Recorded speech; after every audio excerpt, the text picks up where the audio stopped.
ಎಲ್ರಿಗೂ ನಮಸ್ಕಾರ. ನೀವು ನೋಡ್ತಾ ಇದ್ದೀರಾ ಟಿವಿ ವಿಕ್ರಮ. ನಾನು ಮುಮ್ತಾಜ್ ಅಬ್ದುಲ್ ನೆಲ್ಲೆಡ್ಕ.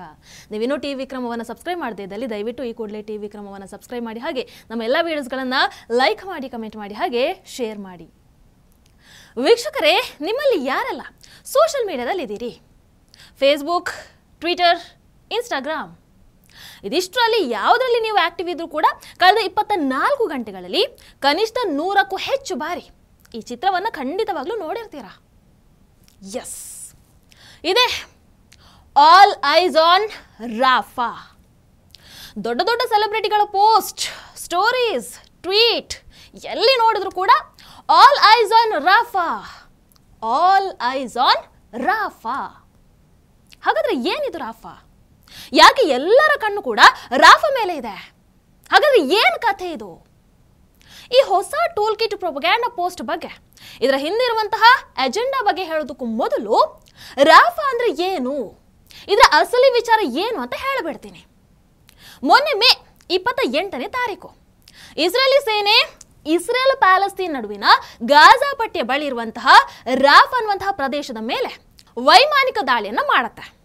ಅಫ್ಕೋರ್ಸ್ ಈ ಏರ್ ಸ್ಟ್ರೈಕ್ ಬಹಳ ಭೀಕರವಾಗಿ ನಡೆಯುತ್ತೆ. ಟಾರ್ಗೆಟ್ ಮಾಡಿದಂತಹ ಹಮಾಸ್ ಉಗ್ರರ ಜೊತೆಗೆ ಅಮಾಯಕರ ಪ್ರಾಣಗಳು ಕೂಡ ಸುಟ್ಟು ಕರಕಲಾಗತ್ವೆ. ಏರ್ ಸ್ಟ್ರೈಕ್ ಆಗಲಿ, ಬಾಂಬ್ ದಾಳಿ ಆಗಲಿ ನಡೆದಾಗ ಆ ಬಾಂಬ್ಗಳು ಉಗ್ರರನ್ನೇ ಹುಡ್ಕೊಂಡು ಹೋಗಿ ಕೊಲ್ಲೋದಿಲ್ಲ. ಗೊತ್ತಿರೋಂಥ ವಿಚಾರ ತಾನೇ. ಯುದ್ಧ ನಿಯಮದ ಪ್ರಕಾರ, ಧರ್ಮ ಯುದ್ಧದ ಪ್ರಕಾರ ಮುಗ್ಧ ಜೀವಕ್ಕೆ ತೊಂದರೆ ಆಗದೇ ಇರೋ ಹಾಗೆ ಗಮನವನ್ನು ವಹಿಸಬೇಕು, ನಿಜ.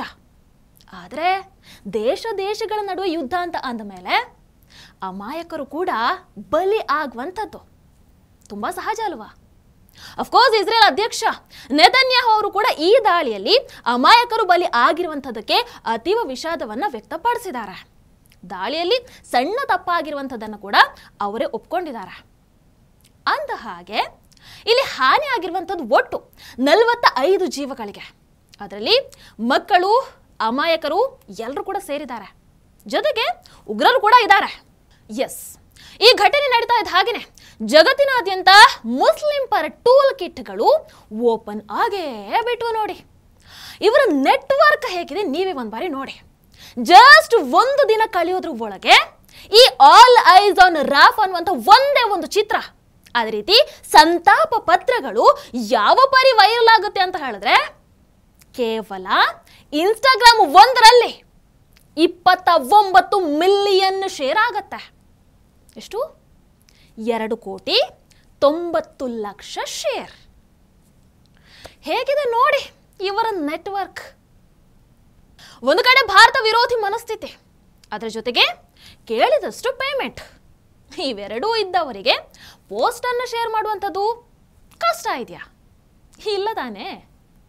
ಸುರಾ ಭಾಸ್ಕರ್, ನಿರ್ದೇಶಕ ಅಟ್ಲಿ, ನಟ ವರುಣ್ ಧವನ್, ನೋರಾ ಫತೇಹಿ, ಟೆನಿಸ್ ಪ್ಲೇಯರ್ ಸಾನಿಯಾ ಮಿರ್ಜಾ, ವೀರ್ ದಾಸ್, ದಿಯಾ ಮಿರ್ಜಾ, ತೃಪ್ತಿ ದಿಮ್ರಿ, ಮಲೈಕಾ ಅರೋರಾ ಖಾನ್, ಹನಿ ಸಿಂಗ್, ಭೂಮಿ ಪೆಡ್ನೇಕರ್, ಶಿಲ್ಪಾ ರಾವ್, ಕೀರ್ತಿ ಸುರೇಶ್, ಉರ್ಫಿ ಜಾವೇದ್, ರಾಕುಲ್ ಪ್ರೀತಿ ಸಿಂಗ್, ಸಮಂತಾ ಋತು ಪ್ರಭು, ನಿಮ್ರಾಜ್ ಖೈರಾ, ಇಲಿಯಾನಾ, ಶಿವಂ ದುಬೆಯ ಪತ್ನಿ ಅಂಜುಮ್ ಖಾನ್, ಸೋನಮ್ ಕಪೂರ್, ದುಲ್ಕರ್ ಸಲ್ಮಾನ್, ಕೃತಿಕರ ಬಂಧ, ರೋಹಿತ್ ಶರ್ಮಾ ಪತ್ನಿ ರಿತಿಕಾ ಶರ್ಮಾ. ರಿತಿಕಾ ಶರ್ಮಾ ಹೆಸರನ್ನ ವಿಶೇಷವಾಗಿ ನೆನ್ಪಿಡ್ಕೊಳ್ಳಿ.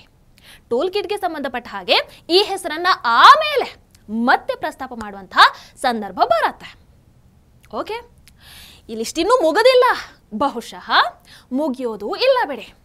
ಕರಿಷ್ಮಾ ತನ್ನ, ಕೊಂಕಣಾ ಸೇನ್ ಶರ್ಮಾ, ಹನ್ಸಿಕಾ ಮೊಟ್ವಾನಿ, ಆಯಿಷಾ ಟಕಿಯಾ, ರಫ್ತಾರ್, ಕಿಮ್ ಶರ್ಮಾ, ಗೌಹರ್ ಖಾನ್, ರಣಬೀರ್ ಕಪೂರ್, ಮಾಧುರಿ ದೀಕ್ಷಿತ್, ಬಹುಶಃ ಈ ಬಾಲಿವುಡ್ ಮಂದಿಗಳ ಹೆಸರು ಹೇಳ್ತಾ ಹೋದ್ರೆ ಈ ಪಟ್ಟಿ ಇಂಡಿಯಾದಿಂದ ಹಮಾಸ್ ತನಕ ರೀಚ್ ಆಗುವಷ್ಟು ಉದ್ದ ಆಗತ್ತೆ. ಎಸ್, ಈ ರೀತಿ ನೂರಾರು ಬಾಲಿವುಡ್ ಮಂದಿಗೆ, ಸಾವಿರಾರು ಸೆಲೆಬ್ರಿಟಿಗಳಿಗೆ ಈ 45 ಸಾವು ಹಾಗಾದ್ರೆ ಅಷ್ಟೊಂದು ಕಾಡು ಬಿಡ್ತಾ ಅಂತ. ವೇಟ್, ಈ ಏರ್ ಸ್ಟ್ರೈಕ್ ಅನ್ನ ಇಸ್ರೇಲ್ ಕಾಲ್ ಕೆರ್ಕೊಂಡು ಹೋಗಿ ಮಾಡಿರುವಂಥದ್ದಲ್ಲ. ಇದಕ್ಕೆ ಸುಮಾರು 8 ತಿಂಗಳ ರೀಸೆಂಟ್ ಹಿಸ್ಟ್ರಿ ಇದೆ. ನಿಮಗೆಲ್ರಿಗೂ ಕೂಡ ಅದು ಗೊತ್ತಿದೆ ಅಂತ ಅನ್ಕೊಳ್ತೀನಿ. ಹೋದ ವರ್ಷ ಅಕ್ಟೋಬರ್ 7ನೇ ತಾರೀಕು ಹಮಾಸ್ ಉಗ್ರರು ಗಾಜಾ ಪಟ್ಟಿಯಿಂದ ಇಸ್ರೇಲ್ ವಿರುದ್ಧ ಏಕಾಏಕಿ ಕ್ಷಿಪಣಿ ಮತ್ತು ರಾಕೆಟ್ ದಾಳಿಯನ್ನು ನಡೆಸ್ತಾರೆ.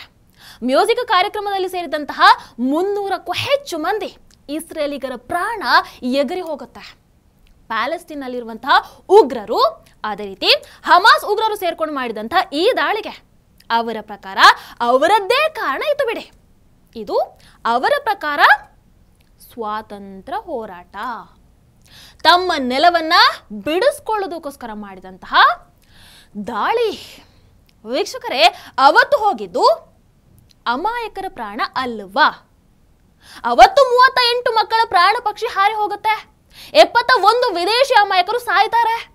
ಅಲ್ಲಿನ ಸುಮಾರು 1000ಕ್ಕೂ ಹೆಚ್ಚು ಪ್ರಾಣಗಳನ್ನ ಈ ಹಮಾಸ್ ಉಗ್ರರು ಬಲಿ ತಗೊಳ್ತಾರೆ.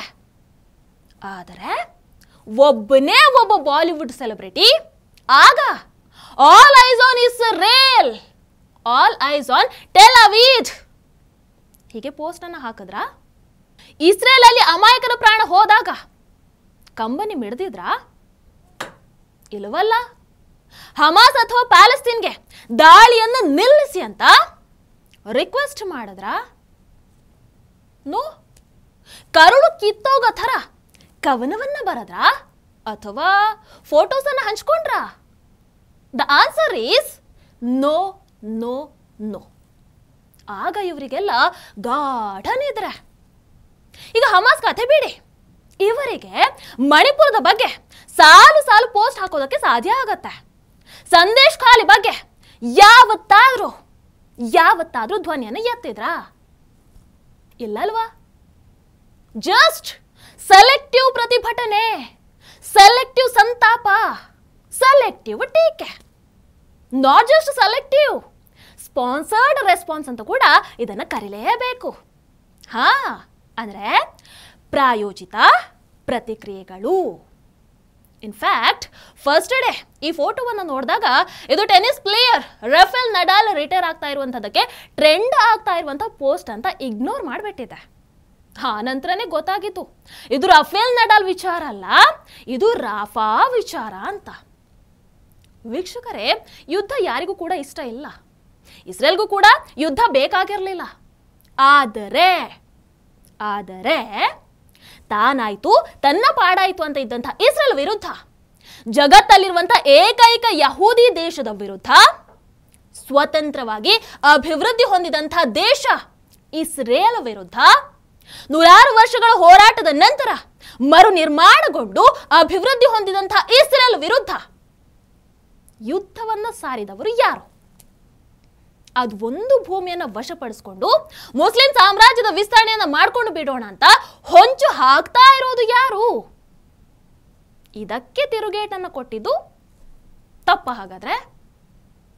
ಇಸ್ರೇಲ್ ಅವತ್ತೇ ಹೇಳಿತ್ತು ಏನಂತ? ಯುದ್ಧವನ್ನ ನೀವು ಶುರು ಮಾಡಿದ್ದೀರಿ, ಮುಗಿಸೋದು ನಾವು. ಆದರೆ ಮುಗಿದಾಗ ಹಮಾಸ್ ಅನ್ನುವಂಥದ್ದು ಇರೋದೇ ಇಲ್ಲ, ತಪ್ಪಿಗೆ ಭಾರೀ ಬೆಲೆಯನ್ನ ತೆರಬೇಕಾಗತ್ತೆ ಹೀಗಂತ ಅವತ್ತೇ ಇಸ್ರೇಲ್ ಹೇಳಿತ್ತು. ಆ ಬೆಲೆಯನ್ನ ಈಗ ಹಮಾಸ್ ಹಾಗೆ ಪ್ಯಾಲೆಸ್ತೀನ್ ಕಟ್ತಾ ಇದೆ. ಯುದ್ಧ ಬೇಡ ಅಂತ ಶರಣಾಗಬೇಕಾಗಿರುವಂಥದ್ದು ಹಮಾಸ್ ಉಗ್ರರೇ ಹೊರತು ಇಸ್ರೇಲ್ ಅಲ್ಲವೇ ಅಲ್ಲ. ಆದ್ರೆ ಇದನ್ನ ಹೇಳೋದಕ್ಕೆ ನಮ್ಮ ಬಾಲಿವುಡ್ಗಾಗ್ಲಿ ಲೆಫ್ಟ್ ಮೀಡಿಯಾಗಾಗ್ಲಿ ಬಾಯು ಇಲ್ಲ, ತಲೆ ಅಂತೂ ಮೊದಲೇ ಇಲ್ಲ ಬಿಡಿ. ವೀಕ್ಷಕರೇ, ಜಗತ್ತಿನಾದ್ಯಂತ ಈ ಆಲ್ ಐಸ್ ಆನ್ ರಾಫ್ ಅನ್ನುವಂಥ ಪೋಸ್ಟ್ ವೈರಲ್ ಮಾಡೋದಕ್ಕೆ ಒಂದು ವ್ಯವಸ್ಥಿತ PR ಸಿಸ್ಟಮ್ ರೆಡಿ ಆಗತ್ತೆ. ಭಾರತಕ್ಕೂ ಕೂಡ ಆ PR ಮೆಸೇಜ್ ರೀಚ್ ಆಗತ್ತೆ. ನೀವು ಇಂಡಿಯನ್ ಕ್ರಿಕೆಟ್ ಟೀಮ್ ನಾಯಕ ರೋಹಿತ್ ಶರ್ಮಾ ಅವರ ವೈಫ್ ಹೆಸರನ್ನ ಕೇಳಿದ್ದೀರಲ್ವಾ? ಎಸ್, ರಿತಿಕಾ ಸಜ್ದೆ. ಈ ರಿತಿಕಾ ಸಜ್ದೆಯ ದಾಯಾದಿ ಸಹೋದರಿಯರು ಇಬ್ರು ಇದ್ದಾರೆ, ಬಂಟಿ ಸಜ್ದೆ, ಸೀಮಾ ಸಜ್ದೆ.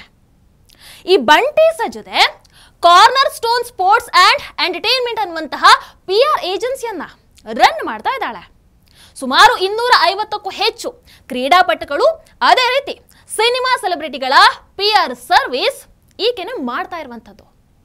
ಸಲ್ಮಾನ್ ಖಾನ್ನ ಸಹೋದರ ಸೋಹೆಲ್ ಖಾನ್ ಇದಾನಲ್ವಾ, ಆತನ ಪತ್ನಿಯೇ ಈ ಸೀಮಾ ಸಜ್ದೆ. ಸೊ ಸಂಬಂಧವನ್ನ ನೋಡೋದಕ್ಕೆ ಹೋದ್ರೆ ಈಗ ರೋಹಿತ್ ಶರ್ಮಾ ಮತ್ತು ಸಲ್ಮಾನ್ ಕೂಡ ರಿಲೇಟಿವ್ಸ್. ಆ ವಿಚಾರ ಬಿಡಿ, ಈ PR ಸಂಸ್ಥೆ ಮೂಲಕ ಎಲ್ಲಾ ಸೆಲೆಬ್ರಿಟಿಗಳಿಗೂ ಕೂಡ ಹಣ ಸಂದಾಯ ಆಗತ್ತೆ. ಅದೇ ರೀತಿ ರಾಫಾ ಪರ ಪೋಸ್ಟ್ ಹಾಕೋದಕ್ಕೆ ಮೆಸೇಜ್ ಕೂಡ ಪಾಸ್ ಆಗತ್ತೆ. ಭಾರಿ ದುಡ್ಡು ಸಿಗುತ್ತೆ ಅಂತ ಹೇಳಿದ್ರೆ ಯಾರು ಬೇಡ ಅಂತ ಹೇಳ್ತಾರೆ? ಅದರಲ್ಲೂ PR ಮೂಲಕ ಬಂದಾಗ ಪೋಸ್ಟ್ ಹಾಕೋದಕ್ಕೆ ಏನು ಕಷ್ಟ ಇದೆ? ರಾತ್ರಿ ಎಲ್ಲಾ ವಾಲ್ಗಳಲ್ಲೂ ಕೂಡ ಎಲ್ಲರ ವಾಲ್ಗಳಲ್ಲೂ ಕೂಡ ರಾರಾಜಿಸೋದಕ್ಕೆ ಶುರುವಾಯಿತು. ಏನು?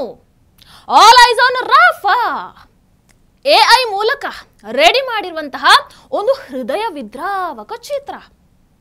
ರಾಫಾದ ಟೆಂಟ್ಗಳು, ಸುಟ್ಟು ಕರಕಲಾಗಿರುವಂತಹ ರಾಫಾ, ಇವೆಲ್ಲವನ್ನ ಇಟ್ಕೊಂಡು ರೆಡಿ ಮಾಡಿರುವಂತಹ ಕೃತಕ ಫೋಟೋ ಈಗ ಫುಲ್ ವೈರಲ್.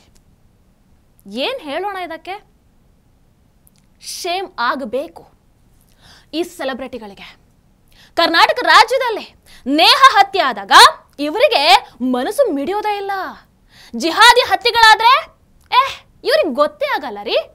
ದೇಶದಲ್ಲಿ ಇವರಿಗೆ ಮಣಿಪುರ ಘಟನೆ ಬಿಟ್ರೆ ಬೇರೆ ಯಾವುದು ಕಾಣಿಸೋದೇ ಇಲ್ಲ. ಜಗತ್ತಿನ ವಿಚಾರಕ್ಕೆ ಬಂದ್ರೆ ಇಸ್ರೇಲ್ ಅನ್ನ ವಿಲನ್ ಅಂತ ಬಿಂಬಿಸೋದು ಬಿಟ್ರೆ ಬೇರೆ ಯಾವ ಅಮಾನವೀಯತೆ ಕೂಡ ಕಣ್ಣಿಗೆ ಕಾಣಿಸೋದೇ ಇಲ್ಲ. ವೀಕ್ಷಕರೇ, ನಿಮಗೆ ಇಸ್ರೇಲ್ ಹಮಾಸ್ ಯುದ್ಧದ ಲೇಟೆಸ್ಟ್ ಅಪ್ಡೇಟ್ ಬಗ್ಗೆ, ರಾಫಾ ಬಗ್ಗೆ ಬಹುಶಃ ಪ್ರತ್ಯೇಕ ಕಾರ್ಯಕ್ರಮವನ್ನು ಮಾಡಿ ಡೀಟೇಲ್ಸ್ ಅನ್ನು ಕೊಡ್ತೀನಿ. ಆದರೆ ಇವತ್ತು ನಾನು ಮುಖ್ಯವಾಗಿ ತಿಳಿಸಬೇಕಾಗಿ ಇದ್ದಂಥದ್ದು ಆಲ್ ಐಸ್ ಆನ್ ರಾಫಾ ಅನ್ನುವಂತಹ ಚಿತ್ರವನ್ನ ಇಟ್ಕೊಂಡು ಪ್ರೊಪಗ್ಯಾಂಡಾ ಬಿತ್ತುತ್ತಾ ಇರುವಂತಹ ದೇಶ ವಿರೋಧಿಗಳ ಬಗ್ಗೆ, ಈ ಅಪಾಯಕಾರಿ ಜನಗಳ ಬಗ್ಗೆ, ಹಣಕ್ಕಾಗಿ ಏನು ಬೇಕಾದರೂ ಮಾಡುವಂತಹ ಈ ಸೆಲೆಬ್ರಿಟಿಗಳ ಬಗ್ಗೆ ಒಂದು ಕಣ್ಣನ್ನ ಇಟ್ಟಿರಿ ಅಂತ ಹೇಳುವಂಥದ್ದು ಇವತ್ತಿನ ಮುಖ್ಯ ಉದ್ದೇಶ ಆಗಿತ್ತು. ಆಕ್ಚುಲಿ ನಟಿ ಮಾಧುರಿ ದೀಕ್ಷಿತ್ ಕೂಡ ಇದನ್ನು ಶೇರ್ ಮಾಡಿದ್ರು. ಆದರೆ ಸ್ವಲ್ಪ ಹೊತ್ತಲ್ಲಿ ಇದು ಸರಿ ಇಲ್ಲ ಅಂತ ಅನ್ನಿಸ್ತು ಅಥವಾ ಏನು ಕತೆ ಗೊತ್ತಿಲ್ಲ, ಅವರು ಡಿಲೀಟ್ ಮಾಡಿದ್ರು. ಡಿಲೀಟ್ ಮಾಡಿದ್ದಕ್ಕೆ ಸೋಷಿಯಲ್ ಮೀಡಿಯಾದ ಸೋಕಾಲ್ಡ್ ಲೆಫ್ಟಿಸ್ಟ್ ಭಯೋತ್ಪಾದಕರು ಮಾಧುರಿ ದೀಕ್ಷಿತ್ ವಿರುದ್ಧ ಯಾವ ರೀತಿ ಮುಗಿಬಿದ್ರು ಅಂತ ಹೇಳಿದ್ರೆ ಆಕೆಗೆ ಇವರ ಅಸಹಿಷ್ಣುತೆ ಲೆವೆಲ್ ಈಗ ಅರ್ಥ ಆಗಿರತ್ತೆ.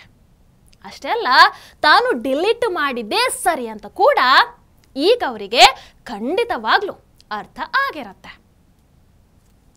ನಿಮ್ಮ ಅನಿಸಿಕೆಯನ್ನು ದಯವಿಟ್ಟು ಕಾಮೆಂಟ್ ಮೂಲಕ ತಿಳಿಸಿ. ಹಾಗೆ ವಿಡಿಯೋ ನಿಮಗೆ ಇಷ್ಟ ಆದಲ್ಲಿ ಲೈಕ್ ಮಾಡಿ, ಶೇರ್ ಮಾಡಿ. ನಮಸ್ಕಾರ. ಟಿವಿ ವಿಕ್ರಮ, ದೇಶ ನಿಮ್ಮ ಕೈಯಲ್ಲಿ. ಈ ಕಾರ್ಯಕ್ರಮ ನಿಮಗೆ ಇಷ್ಟ ಆಗಿದ್ದಲ್ಲಿ ಲೈಕ್, ಶೇರ್ ಹಾಗೂ ಕಮೆಂಟ್ ಮಾಡಿ.